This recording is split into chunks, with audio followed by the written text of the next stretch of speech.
ಈಗ ಎಲ್ಲಾ ದೇವತೆಗಳನ್ನು ಸ್ತೋತ್ರ ಮಾಡಿದ ನಂತರ ಇಂದಿನ ವಿಶೇಷ ಕಾರ್ಯಕ್ರಮವಾದ ಶ್ರೀ ರಾಘವೇಂದ್ರ ಸ್ವಾಮಿಗಳನ್ನು ಸ್ತೋತ್ರ ಮಾಡತಕ್ಕಂತಹ ರಾಘವೇಂದ್ರ ಸ್ವಾಮಿಗಳನ್ನು ಕರೀತಕ್ಕಂತಹ ಬಾರೋ ನಮ್ಮ ಮನೆಗೆ ಅಂಕಿತ ಮಧ್ವೇಶ ವಿಠಲ ರಾಯರಿಗೆ ಹೇಗೆ ಕರಿತೀವಿ, ಯಾವ ರೀತಿ ಸ್ತೋತ್ರ ಮಾಡಿ ಕರೀತಾರೆ ದಾಸರು ಅಂತಂದ್ರೆ, ನಮ್ಮ ಭವಸಾಗರದ ದುಃಖವನ್ನು ಅಪಹರಿಸಿ ದುರಿತಗಳನ್ನು ದೂರ ಮಾಡಿ ಎಲ್ಲಾ ಭಕ್ತರಿಗೂ ಸನ್ಮಾರ್ಗವನ್ನು ತೋರುವಂತಹ ಖ್ಯಾತ ಮುನಿಗಳು ನೀವು ಅಂತ ಹೇಳಿ ಸ್ತೋತ್ರ ಮಾಡ್ತಾರೆ.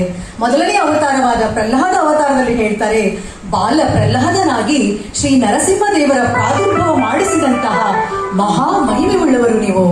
ಎರಡನೇ ಅವತಾರದಲ್ಲಿ ಶ್ರೀ ವೇದವ್ಯಾಸರು ನಿರ್ಮಿಸಿದಂತಹ ಗ್ರಂಥಗಳು ಮತ್ತು ಶ್ರೀಮದಾಚಾರ್ಯರ ಭಾಷ್ಯವನ್ನು ಬೇಸರಿಸದೆ ಓದಿದಂತಹ ವ್ಯಾಸ ಮುನಿಗಳು ನೀವು. ಮೂರನೇ ಅವತಾರದಲ್ಲಿ ರಾಘವೇಂದ್ರರಾಗಿ ಅವತಾರ ಮಾಡಿದಾಗ ಭೂತ ಪ್ರೇತಗಳ ದುಷ್ಟ ಶಕ್ತಿಯನ್ನು ಶಮನ ಮಾಡಿದಂತಹ, ಅನೇಕ ರೋಗ ರುಜಿನಗಳನ್ನು ನಿವಾರಿಸಿದಂತಹ ಯತಿಗಳು ನೀವು. ನಿಮ್ಮ ಕೀರ್ತಿ ಎಂತಹ ಅಪಾರವಾಗಿದ್ದೆಂದರೆ ಭಕ್ತರು ಕರೆದೊಡನೆ ಧಾವಿಸಿ ಅವರ ಕೈಯನ್ನು ಹಿಡಿಯುವಂತಹ ಯತಿಗಳು ಇವರು. ಈಗ ಬಾರೋ ನಮ್ಮ ಮನೆಗೆ.